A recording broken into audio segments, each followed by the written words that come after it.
Right, with Hashem's help, we will learn today Yevamos Daf Mem Hey.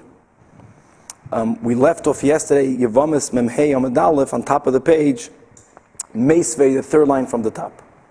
What did we learn? We learned a statement that was made in the name of Rabbi Yochanan, that Hakoil Moedim, that everyone agrees that if a slave or if a Nanju has a relation with a Jewish woman, the child produced from that union will be a mamzer or a mamzeres. Now, according to Rabbi Akiva, whose opinion is that any union that's prohibited by a negative commandment, even if it doesn't carry the penalty of karas with it, the child is a mamzer, then of course this is the din, because there's a negative commandment for a Jew not to be together with a non-Jew. But the hakoil moedim comes to include even not Rabbi Akiva. So the Gemara suggested yesterday, who does that come to include? The opinion of Shimon HaTimni. Shimon HaTimni, like the Chachamim in our Mishnah and Daf Mem Daled holds, that mamzerus is only produced if it comes from a union that's prohibited with the penalty of kares. And there is no penalty of kares for a Jew being together with a non-Jew. Nevertheless, here they will agree, hakoil moedim, that the child will be considered a mamzer. Why? Because the reason, that's what the Gemara is suggesting, that a child is a mamzer is not because of the severity of the punishment of the union, but it has to do with the fact that a union in which kedushin is ineffective, that is the cause for the child to be a mamzer. And as Rashi points out in the beginning of the Amud, that kedushin is not effective when there is a marriage, so to say, between a Jew and a non-Jew. Really, we learned that out, that there's no effective kedushin between a Jew and a slave woman, and therefore also vice versa, a slave with a Jewish woman. So since kedushin is ineffective, the child is going to be a mamzer. To which the Gemara asks, Meisvein, we learned in a Braisa, if a slave or a non-Jew has a relation with a Jewish woman, if that produces a child, havlad mamzer. That is the Tanakama. However, Rabbi Shimon ben Yehuda says that ein mamzer ela mimi she'isurei isur erva va'anush kares. Only if the prohibition is considered an erva prohibition, a close kinship that the Torah prohibits, with the penalty of kares. Here, a non-Jew was not an erva, nor is there kares.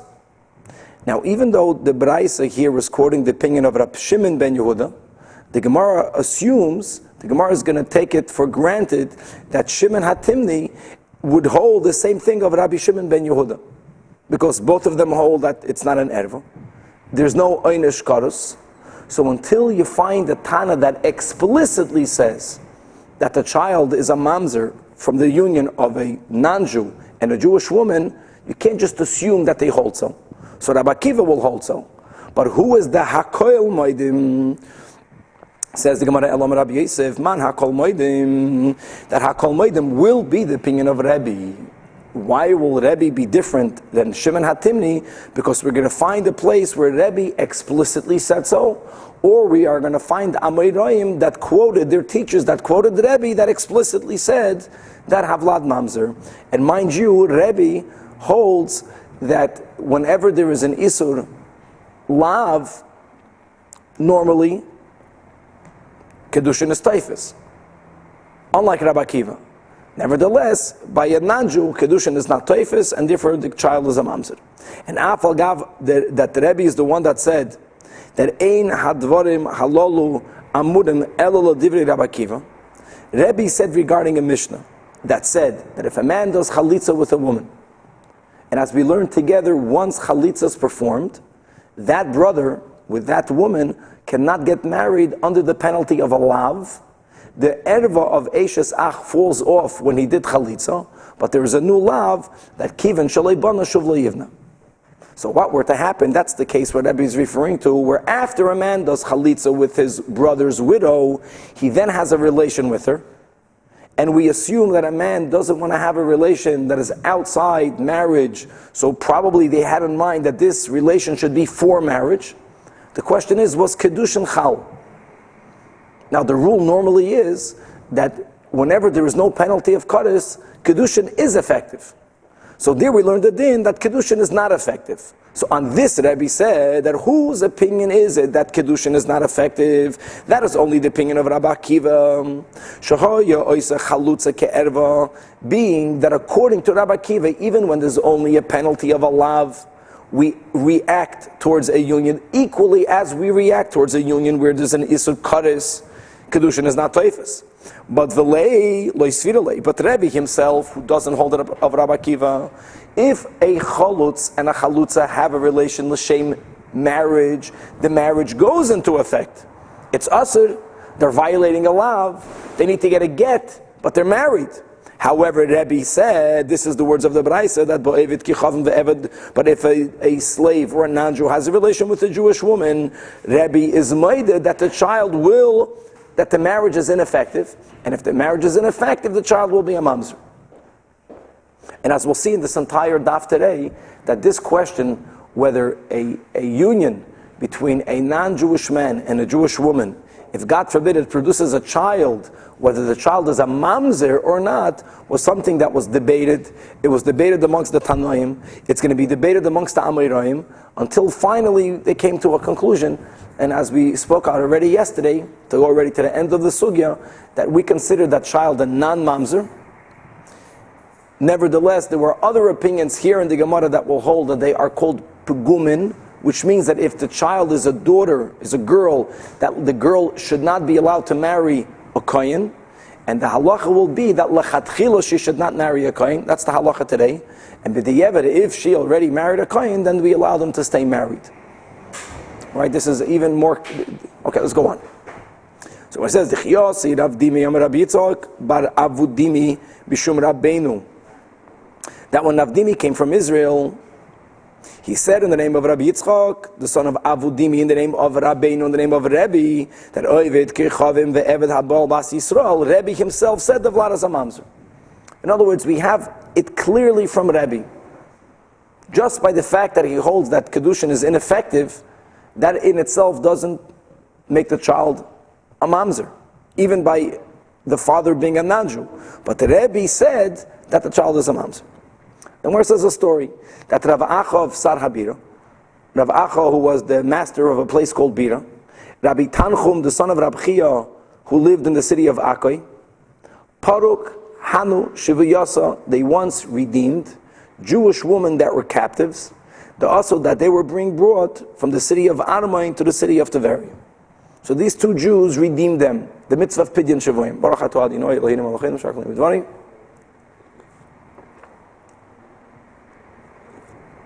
And Hava Chada, the Abra Ma'ovet Kechavim, one of these captives women, unfortunately they were raped by one of their captors. In other words, she was pregnant from a non-Jewish man. And also Rav Ami, and this question was brought up in front of the great Rav Ami to ask, what will be the status of this child? So Amar Lahu, so Rav Ami said, and he started to quote names that Rabbi Yechanan, Rabbi Elazar, Rabbi Chanina, all of them were of the opinion that Oived Kechavim, or an Eved, Halba Bas Yisrael, the child is a mamzer. In other words, the fetus that she was carrying, unfortunately, had the status of a mamzer. Quoting these three great Amoraim. So Rabbi Yosef, you see, normally when you quote just Rabbi Yechanan, what's a better source than Rabbi Yechanan? This issue, like I mentioned, was obviously greatly contended with. And it was debated even amongst the times of the Tanoim. So they felt that, being that this was a really debated question, if a child is fathered by a non-Jewish father, if the child is considered a mamzer or not, here the Gemara felt that just Kaviyachal, quoting these great three Amoraim, it's not enough. So he countered Amar Rabbi Yosef. So Rabbi Yosef says to Rav Ami that Revusa Lemichshav Gavri, what you're showing off, is it a great thing to count names of people? You quoted three people that said the child is a mamzer. I can quote other people that said the child is not a mamzer. Harav and Shmuel in Bavel, Rabbi Yeshua ben Levi, and Bar Kapara that lived in Eretz Yisrael. V'amri la, other people say that Chalufa Bar Kapara, that take out Bar Kapara, delete Bar Kapara, who did not give his opinion in this question, and do quote the elders of Darum. Who are the elders of Darum? I don't know. I know that we learned together way back in the beginning, Chachmei Darum. Remember, I think we were learning with Alexander Mugdain that he went to meet the Chachamim of Darum, which were the early Tanoim. But we're quoting now the elders of Darum of Israel, that they said, Oivit kichavim ve'eved abal b'as Yisrael avlat kosher. So therefore Rabbi Yosef is saying, you quoting Rabbi Yechanan, Rabbi Elazar, Rabbi Chanina is not enough to resolve this question. Because I have equally on the other side others who hold the child is kosher. Elo, Amar Rabbi Yosef says, you know who you could quote? That would be an authoritative quote, that would really, so to say, close the subject, Rebbe. And again, he quotes what we just said before, that Chiyasi Rebbe, Chiyasi Ravdimi, Amar Rabbi Yitzchak, Bar Avudimi, in the name of Rabbeinu, it was said in the name of Rebbe, that Oivit Kechavim, or an Eved, that has a relation with the Bas Yisrael, Havlad Mamzer. So this is a good source. In other words, Nebuch, this woman was carrying a Mamzer, but quote Rebbe, right. Now the Gemara says that Rabbi Shua ben Levi actually is of the opinion that the child is mikulkol, the child is impaired. Meaning the child is considered a mamzer. Now the Gemara says, Laman, what does mikulkol mean over here? What did Rabbi Shua ben Levi mean the child is impaired? If you are telling me that it means lekahal, that Rabbi Shua ben Levi is the one that's saying that the child cannot marry into the Jewish community because the child is considered a mamzer, that cannot be. We just quoted Rabbi Shua ben Levi. Ha'amar Rabbi Shua havlat kosher. Elo, what it does mean, that likohuna, that Rabbi Shua ben Levi holds, that the child, if it's a girl, this is not lechatchila. Here, Rabbi Shua ben Levi meant cannot marry a kohen. Period. And that means that the kula amirai de machsherei, that even though we quoted many amiroim who hold the child is not a mamzer, true, they held the child is not a mamzer. However, moidu, they admit shahavlat pagum likahuna, that the child will not be allowed to marry a kohen. And how did they know that from? How do we know that from? So we're quoting the Kal V'chomer we learned yesterday, and that we learned in Daf Tes Vav Amud Beis, that Kal V'chomer from a almana, that ma almana l'kohen gadol, which is a isur lav without kares. Not only that, she'ein isur shavabakoil, it's not a prohibition which is a broad prohibition, it's only a very narrow prohibition between a widow and a kohen gadol. Nevertheless, if they violated this lav and mothered a child, b'na pogum, the child is a pogum, meaning that this daughter is considered a kohenes mechuleles, she cannot marry a kohen. So zu, when it comes to the prohibition between a Jewish woman living with a Nanju, she'isura shava bakoil, that is, a Jewish woman can never live with a goy. It's a broad prohibition. Therefore, sure, einodin, that the child should at least be pogum. The child, if it's a girl, should not be allowed to marry a kohen. So counters the Gemara the way we learned yesterday. No, maybe that's not a Kal V'chomer. Do you know why the child is considered a chalal, a chalola? That's because the mother herself, the almana herself, because of this prohibited union, also becomes mischalela. She can never marry a kohen again. Meaning that if her husband, the kohen gadol, dies, so she's not a divorced woman. She was a widow before. She's a widow again now. Let's put aside the law of katalanis. She cannot marry a kohen, even though she's not a gerusha, because she violated an almana to a kohen gadol. So maybe over there, since she herself becomes, so to say, a halala, disqualified, a peguma for marrying a kohen, so the product of that union that made her a halala would make the child a halal.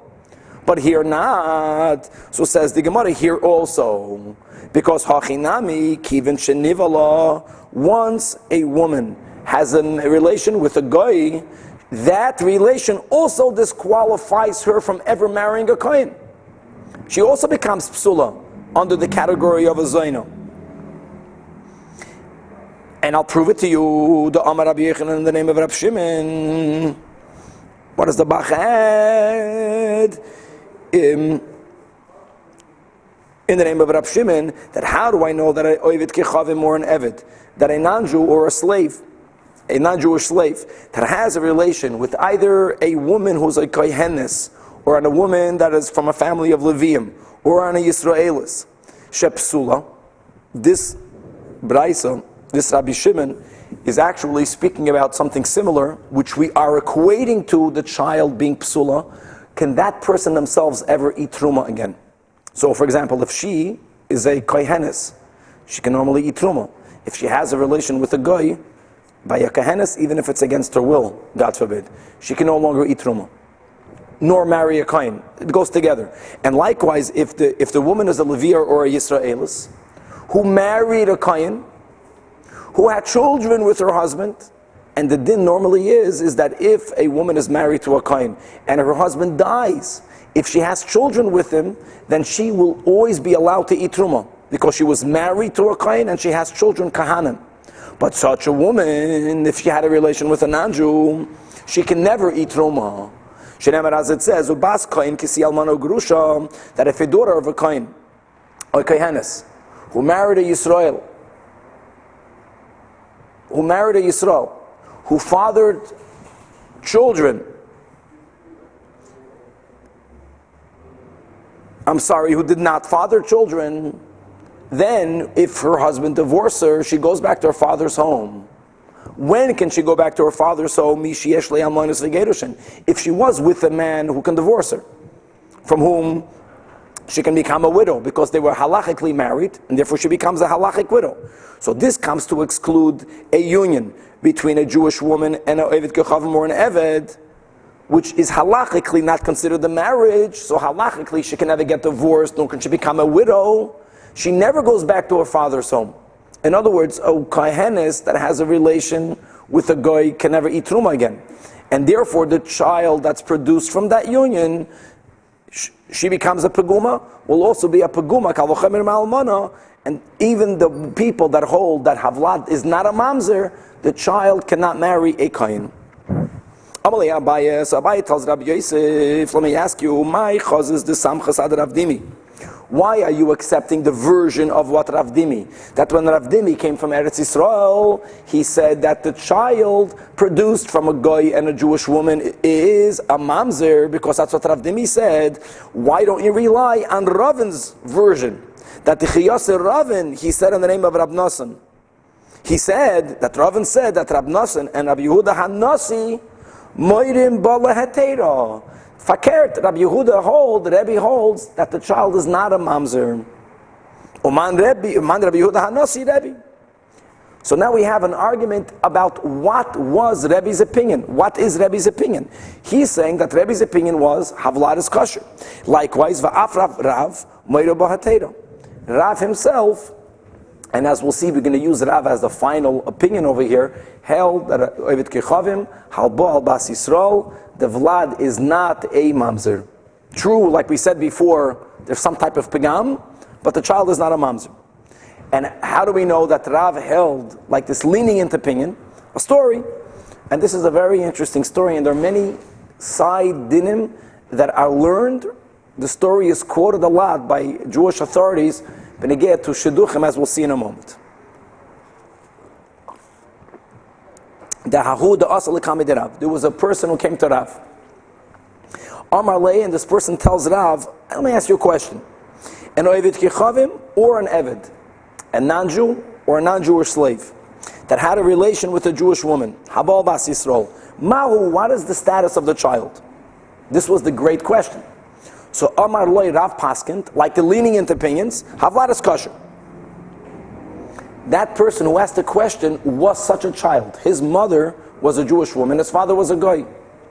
So he tells Rav, if you are paskening leniently, if the child is not a mamzer, in other words, I am not a mamzer, let me marry your daughter.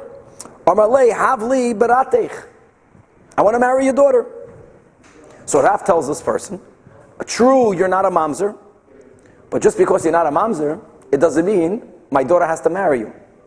And the reason why Rav did not want to give him the daughter, obviously for this person even to ask to marry Rav's daughter, he was a great man. He was a great man. Rav still felt that the lineage is undesirable, sort of that way. So Rav tells him, Lo yehiv nalach, I'm not going to give you my daughter. You're kosher, but you don't have a desirable lineage.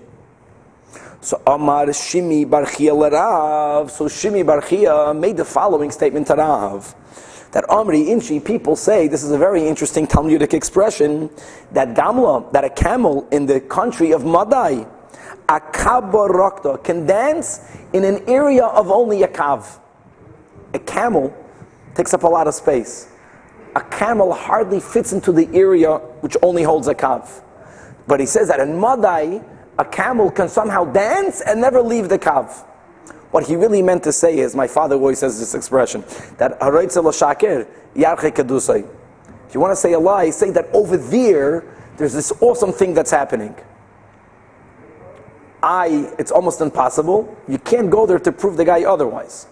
So people say that a camel in mud can dance in a kav. So Rab Shimi is telling Rav, Hakaba, here is the kav, here is the camel, here is Madai.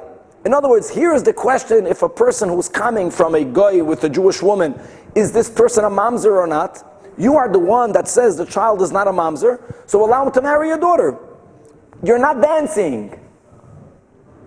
Amalei, to which Rav replied that we're going to use the Bach's emendation. Havik Yeshua ben Nun, even if this person would be as great as Yeshua ben Nun, lo yahivna le'berati, my daughter will not be given to marriage to him. Not because he's a mamzer. He's not a mamzer. He's not desirable for me. Doesn't have a desirable lineage. Amalei, to which Rab Shimi replied, Havik Yeshua ben Nun, if he would have been as great as Yeshua ben Nun, then the problem wouldn't have been as great, because Imar lo yohavlei, if you will not give your daughter to him, Achrini yohavlei, other people will give their daughter to him. He would be able to do a shidduch. But this person, people know that he came to you. People know that he asked to marry your daughter. And when people are going to hear that you did not give your daughter to him, no one else will give their daughter to him. Rav did not give in to Rab Shimi's argument. Rav did not accept the shidduch. On the other hand, that person didn't go away. That person was not leaving Rav. Rav looked at him in a negative way, and that person passed away. This is a very shocking story. Why did Rav, so to say, cause his life to leave? Ben Yehoyada says, being that this halachic question was debated for generations, and Rav was of the lenient opinion, and Rav wanted people to know that the child is not a mamzer, if that person would have left, fine. The longer the person stayed and nudged Rav, that means he kept on going back to Rav, the story became more and more known. And the more the story became known, people began to question Rav's real opinion. People began to wonder, when Rav is saying that the child is not a mamzer, does Rav himself really believe in it? Because this person was a good person. And people began to think that the only reason why Rav is not giving his daughter in marriage is because really Rav holds the child is maybe a Safek mamzer. He's just not saying that. So Rav began to lose his authority. So that person needed to die. But what was the emes? That the person is not a mamzer. And that's the halacha today. That Ovid Kichavim Habal Bas Yisrael, the Vlad is not a mamzer. The child doesn't have a desirable lineage. And like we mentioned before, like the Gemara says, Hakol Maidim, that the child is a pogum, we call the child a semi-pogum. We paskin that Lechatchila don't marry a kohen. If they marry, don't make them get divorced. But the child is definitely not a mamzer. Gemara continues, Va'af Rav Masna Moide Bala Heteira. Rav Masna considered such a child a non-mamzer. Va'af Rav Yehuda Moide Bala Heteira. And how do we know that Rabbi Yehuda was lenient? Because Techiyasi Likami to Rabbi Yehuda, when such a person came in front of Rabbi Yehuda, Amar Lei, Rabbi Yehuda told such a person, here comes a controversial statement, Zil Itamar, go hide. Go hide means, go to a place where no one knows that your father is a Nanju. And over there, obviously, what he's trying to say, you're not mechuyev to tell everyone that you have such a blemish in your lineage. And do a shidduch there. Or Nesiv Bas Minach, marry a girl that has the same lineage like you have. And likewise, when such a person came in front of Rava, Amar Lei, Rava tells him, Oy Gelei, go into exile, Oy Nesiv Bas Minach. So everyone quotes this Gemara, when it comes to Shidduchim, how much does a person have to reveal about themselves before they go out? So obviously, if the person is a mamzer, if a person has a serious blemish, he has to let people know. But that's only about him. That's about him. Rava told him, go to a place. You don't tell people there. It means if you'll stay here, no one is going to marry you. Why will no one marry you? Even though the halacha is that you're not a mamzer, people don't find it desirable. So go to a place where people don't know about this blemish. You are obviously not obligated to reveal it.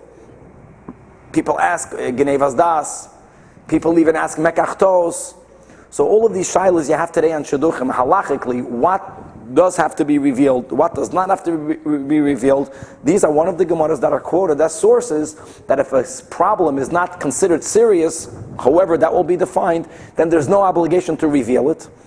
However, they all point out that there's a huge difference between you not being obligated to reveal a certain blemish versus if people ask of you, you have to tell them the truth. That's for sure. In other words, if someone were to ask, who's your father? Who's your mother? Where do you come from? What kind of illnesses do you have? You can't lie.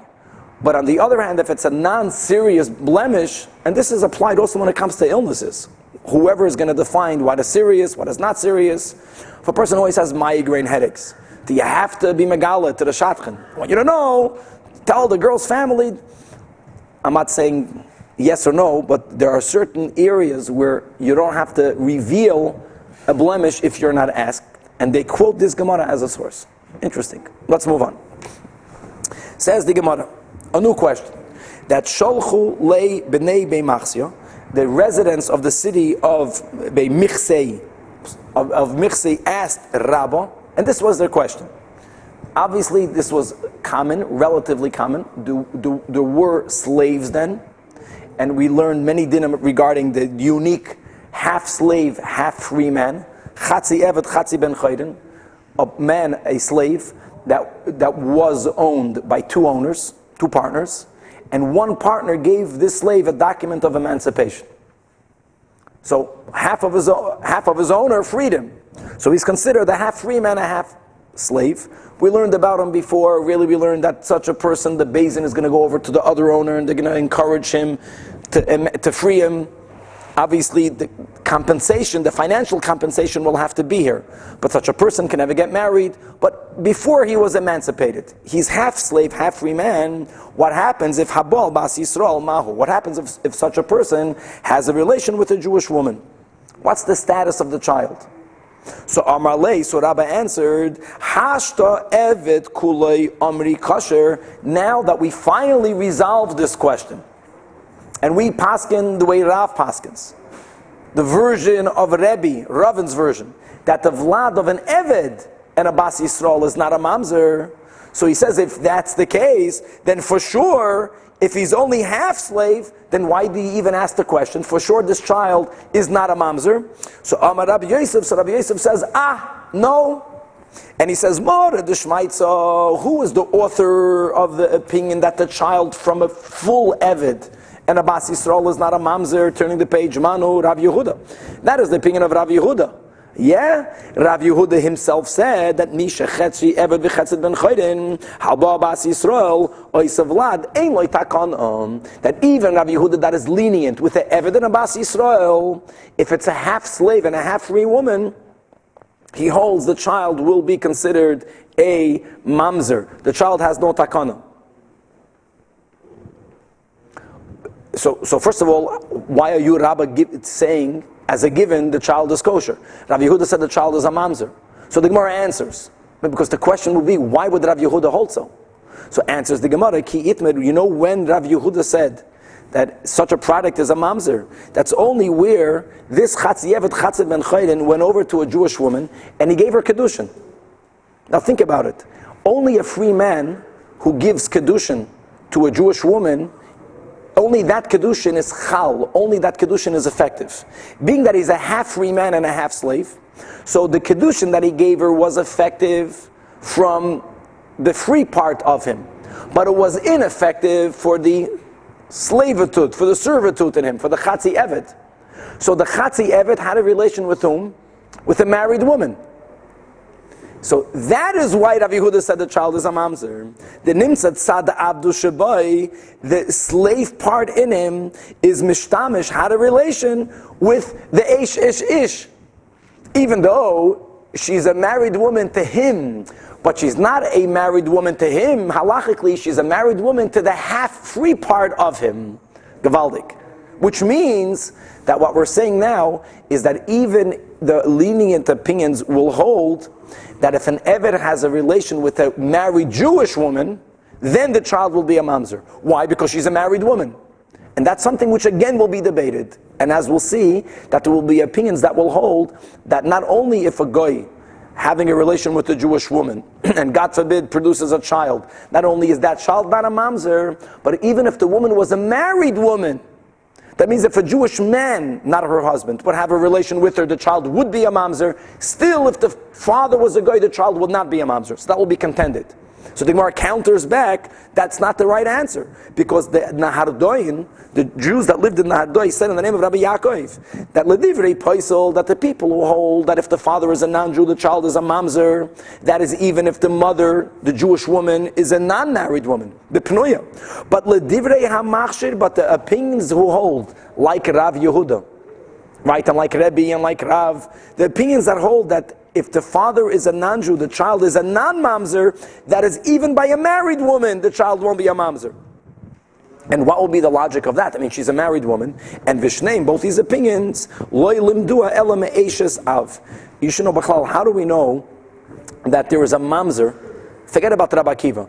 The middle of the road opinion, the Chachamim's opinion, Shimon Hatimni's opinion, that whenever a union is prohibited under the penalty of Kares, then a child produced from that union is a mamzer. How do we know that? We'll learn later, because of the smichos, because of the juxtaposition. The Torah says that a mamzer should not marry into the Jewish community. In other words, when the Torah is speaking about the laws of mamzerim, juxtaposition to that, right after that, the Torah says that a man is not allowed to have a union with his father's wife. Even if his father's wife is not his mother, and even if his father's wife then is not married. Means the father was married to a woman, his stepmom, and he divorced her. A man can never have a relation. That's one of the 21 arois with his father's wife, and being that it's juxtaposition to mamzerus, juxtaposed, so we say that if that produced a child, the child is a mamzer. So man, the apostle, the person who holds that the child will be a mamzer, will hold ma eishes av d'leitafsu b'kedushin, that when it comes to a man marrying his father's wife, in where even if he were to give her kedushin, the kedushin will not be effective, because we hold that whenever there's an isur kares, there's no kedushin. Havlad is a mamzer. Af kol d'leitafsu b'kedushin, any union which cannot be affected halachically, the child is a mamzer. And a man, a Jewish man, cannot be mekadesh a non-Jewish woman. Vice versa, a goy cannot do kiddushin with a Jewish woman, which is why the child will be a mamzer. However, Uman de Machshir holds ma eshes av, by the isur of a man not being allowed to marry his father's wife. She is a woman who's Jewish, which means that another Jewish man could affect kiddushin to her. He cannot affect kiddushin to her. It's only he is unable to marry her. But she's a woman that could be married. There, the child is a mamzer. But that comes to exclude an Ovid Kechavim or an Eved that had a relation with a Jewish woman, even if she's married, that they can never marry a Jewish woman. There is no union between a Jewish woman and a guy, period. And being that there's no union at all, then the child produced, even if she's a married woman, will not be a mamzer. So going back to question, so why did we say before that the child should be kosher? Why did he say that? Why should he say that the child is kosher? Rav Yehuda, when Rav Yehuda said the child is not kosher, so the Gemara has to explain, why did Rav Yehuda say the child is not kosher? That ki yitma, the Rav Yehuda, the opposite. You know where Rav Yehuda said that the child is not kosher? En lo takana. That was in a case sheba al eishes ish, the opposite. That a chatzi eved chatzi ben chayrin had a relation with a Jewish married woman. You know why the child is a mamzer? The eved would not create a mamzerus. A goy would not create mamzerus even with a Jewish married woman. But being that he's a half-free man, that half-free man is Jewish. So a Jew who has a relation with a married woman, there, if they produce a child, the child is a mamzer.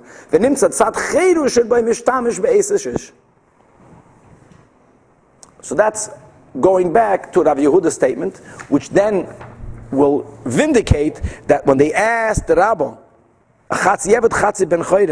is the child kosher or not? So he said the child is kosher, because if the woman was not Jewish, if the woman was not married, then the child is kosher. According to the opinions that hold that even a guy who has a relation with a Jewish woman, the child is kosher. We'll stop over here and give it as a precedent. And Omar Ravina, and on this Ravina continues that Omali Rav Gaza. Rav Gaza said that Ikla Rabbi Yosi bar Avin la'asrin, that Rabbi Yosi bar Avin visited our place, and Bahava Uvdan, we had a question regarding a goy having a relation with a Jewish woman, but she was a pnuya, and there Rabbi Yosi bar Avin va'achshar said that the child is not a mamzer. But if the Jewish woman was married, be'eshes ish, and there Rabbi Yosi bar Avin paskin that the child is pasul. However, Amar Rav Sheshes says Rav Sheshes, I have a different version of the story.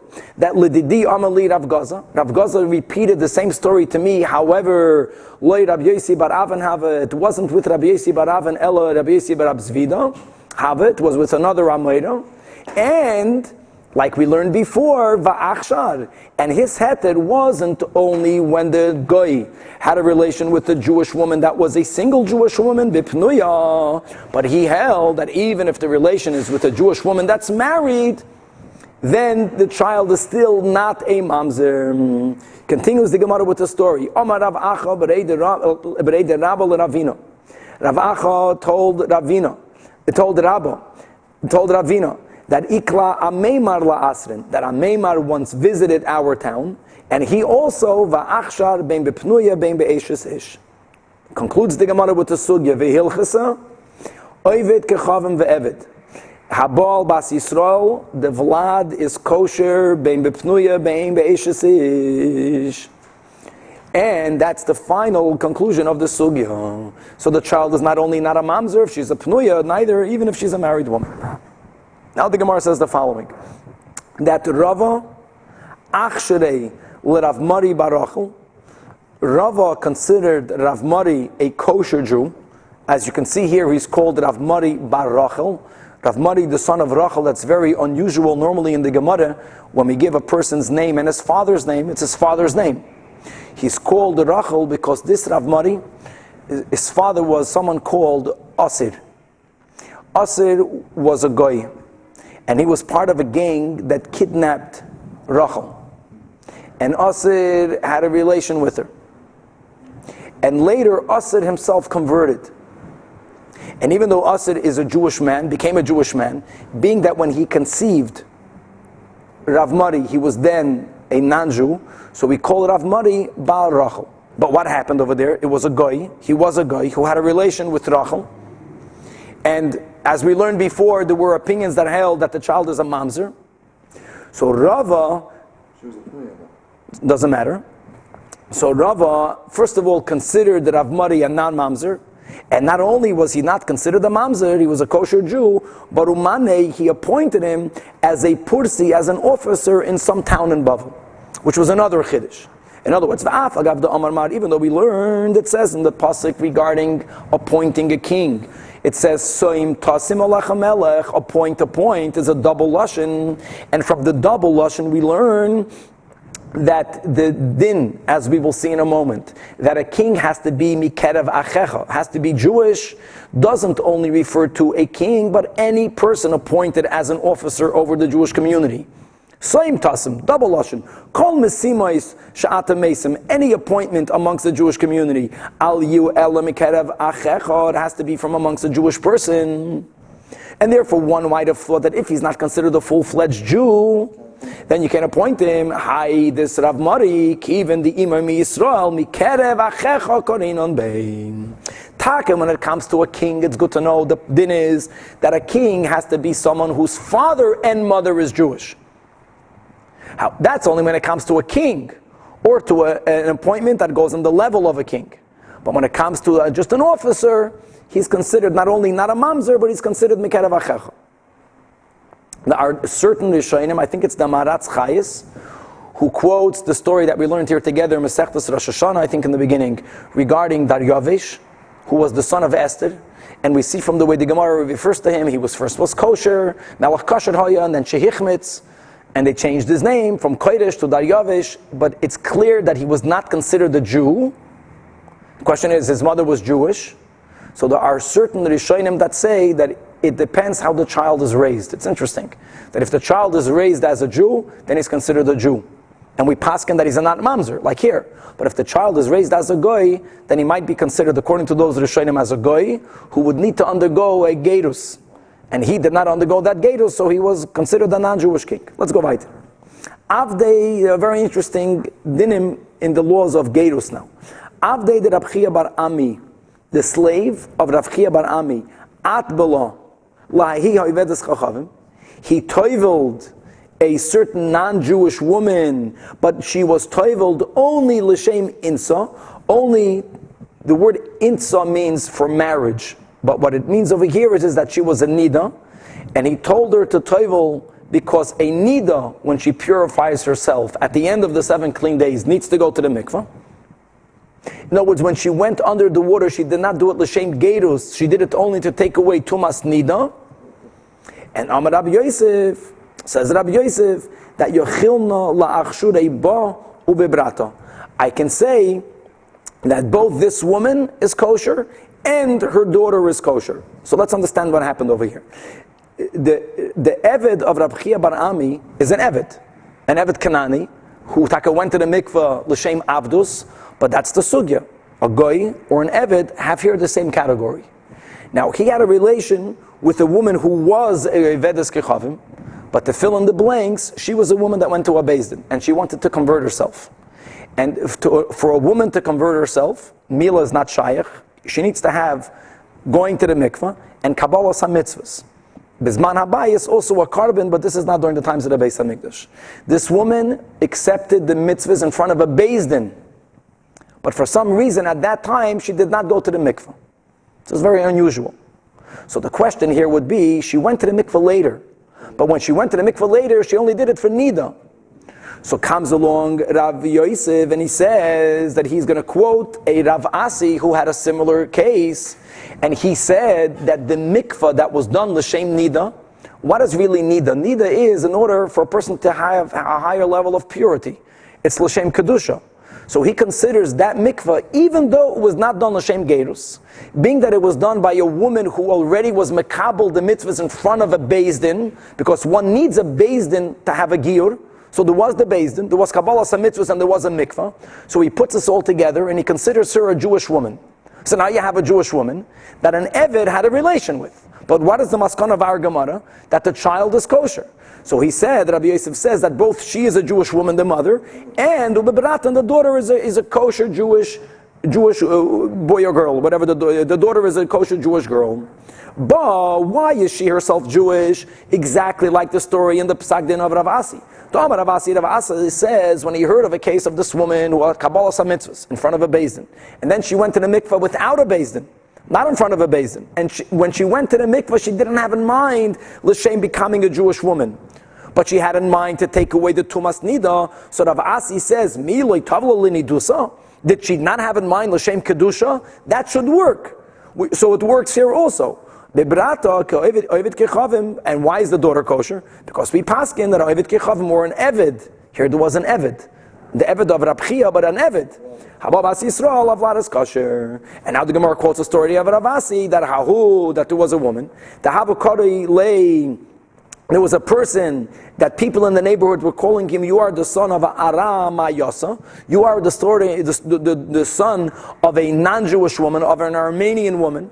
In other words, Rav Asi heard that in his neighborhood someone was saying that this woman is not Jewish. So he looked into the case and he found out that she went to the Kabbalah HaMitzvahs was in front of a Beis Din. But she didn't go then to the mikveh. But he found out later that she for sure went to the mikveh because she was behaving like a religious woman, so she went to the mikveh because of nida. So Amar Ravasi says, don't call this son the daughter of an Armenian woman. No, the mother became Jewish. That miloi tavla l'nidusa. She's behaving like a religious Jew, which means she went to the mikveh, and that alone will be enough. And not only do we say this by a woman, so the Gemara says the same thing is said by a man. That Ahud Avakari, there was a man that they called him Bar Arma'ah, the son of a goy. In other words, there was a rumor that someone who was a goy fathered a child with a Jewish woman, but he was behaving like a Jew. So Amar Rabbi Yeshua ben Levi, he looked into the case, the same thing happened, unusual. He went, Kabbalah HaMitzvahs was in front of a Beis Din, but the mikvah was not done in front of the Beis Din. But he says, don't forget that there was a large time that because of the Takanas Ezra, that if a man is a Balkeri, anytime a man has a seminal emission, by having a relation with his wife, he's not allowed to learn Torah nor daven until he goes to the mikveh. Even today, that this did not become the accepted halacha. It's common, especially amongst Hasidim, for people to go to the tefillah. It's called Tfilas Ezra. Al pi halacha, you have to go to the mikveh at least once a year out of Yom Kippur. So Jewish men who follow the mitzvahs, they go to the mikveh to take away tumas keri. So he also held that even though that when this person went to the mikveh, they did not do it l'shem gerus, being that there was Kabbalah HaMitzvahs in front of a Beis Din, and now he went to the mikveh at least l'kiriyoi, that will make him a full-fledged Jew. Amar Rav Chama bar Guri in the name of Rav. Halekeach eved min ovid kechavim. Now we're going to go into a very interesting din that will start today, and Emir Hashem will continue when we go to Daf Mem Vav. If a person buys a slave from a Nanju, now when one purchased him, so on one hand there is the monetary transaction, but on the other hand the Jewish owner needs to take this non-Jewish slave and take him to the mikveh. When he goes to the mikveh, he toivels himself not l'shem gerus, l'shem avdus, which means that he accepts upon himself the yoke of heaven, and this non-Jewish slave that went to the mikveh will actually become obligated to keep all of the mitzvahs that women are obligated to keep. And on top of that, if he'll get freed by his Jewish owner, he will then automatically become a full-fledged Jew. Until he gets freed, he's the Eved that we're talking about. So says the Gemara that if before the new owner had a chance to take him to the mikveh, and to express that this mikveh is l'shem avdus, this slave was a smart person, was a learned person. V'kadam v'taval l'shem ben chayrim. He on his own went to the mikveh, and he declared, I'm going to the mikveh, accepting upon myself to keep the mitzvahs as a Jew, as a free Jewish man. So kana atzmei ben chayrim, he becomes a free Jewish man. Now, obviously, there's a monetary issue, meaning that being that his owner paid money for him, he will be then obligated to compensate his would have been Jewish owner with the money that he paid to his old boss, but he's no longer a slave. And my tama, why? Daf Mem Vav Amud Aleph, this is a very interesting concept. Oived keichavim gufa leikanelei, that the type of halachic ownership that his original owner had, his original Goyish owner had over him, was not an essential ownership. The kinyan that a Goy has in a slave is not that the slave himself is owned to his owner. The Goyish owner owned the rights towards his work. And we consider that it is as if, we'll use the word lien, it's as if the Goyish original owner had some type of lien on this person. That's the most ownership that God granted to a goy in owning another person, in owning a slave. So he only owned, so to say, had a lien over him. The fruits of his labor. And therefore, a person can only sell that which they own. You cannot sell something which you do not own. Being that the original owner only owns some type of lien over him, so that was the only amount of ownership that the Jew bought. Now, if the Jewish owner would have taken him to the mikvah, and the mikvah would have been l'shem avdus, then the new Jewish owner would fully own him. But in the meanwhile, he only owns not him himself, but there's a lien over him. And v'kiven the kadam v'taval l'shem ben chayrin, and now that when he went to the mikvah, the Eved had in mind he's doing it to become a full-fledged free Jewish man. Afke l'shebude, that going to the mikvah takes off the lien. Why would it even have the power to take off the lien? Kiderava, like Rava Tuad, Amarava. The following three, hegdish, when you're magdish something, or when something becomes chametz on Pesach, or when there's freedom, there's shichrur. In all cases, let's say if I have a lien over someone else's property. That means you lent me money, your property is lien to me, so Rava does not consider my lien as if I own it. I don't own it. You own it. Elama, I have a lien over it. I have the power to take it out of you if you default. What happens if you now will be magdish your field? You'll consecrate it to God. When you were magdish it to God, I lose my lien. Now this doesn't resolve the financial issue I will have with you. But it takes away my lien ownership over it, because a lien is not real ownership. Or likewise, if I have someone's chametz, and let's say my chametz in my house was liened to a loan. And now Pesach comes, being that Hashem says that chametz on Pesach is asur b'hana'ah, on one hand, there are two things that the Torah says they are not mine, but the Torah made them as if they're mine for me to violate a commandment. And that is a word, b'reshus harabim, chametz b'Pesach, I don't really own it, because it's asur b'hana'ah. I own it enough to violate not only chametz bal yirah bal yamatzah, but it's not really mine. So the moment Pesach comes, and if I, God forbid, did not get rid of my chametz, one of the consequences will be that the loan, that the lien that someone had on my chametz automatically goes away.